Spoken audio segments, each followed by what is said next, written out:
Aku dah ingat nak makan tai lah. Budak ingat nak makan tai. Kan ya? Tu aku duduk depan kali Tukar-tukar tempat boleh? Lah, aku tengok lagi. Tengok. Aku kaju biji hari ni. Dalam kaju koloh. Aduh, kenapa makan gini? Duklah Cikgu Syahbudin kabur. Kalau dak akan baju biji hari ni, dak boleh biji. Cikgu pula kabur. Kalau dak pakai kaju koloh, dak boleh koloh. Boleh koloh. Dak tukar je lah. Aku duk lihat. Duk akan tai kat gigi. Cikgu menggigit aku. Aduh, maya sepak cikgu nampak. Morning.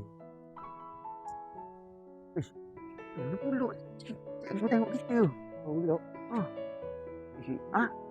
Pendek duduk depan. Pendek duduk depan ke apa? Pendek duduk depan. Oh lah, cikgu. Dah aku akan lipat hari ni. Oh. Mana? Kenapa ibu lagi ya? Bukannya sport.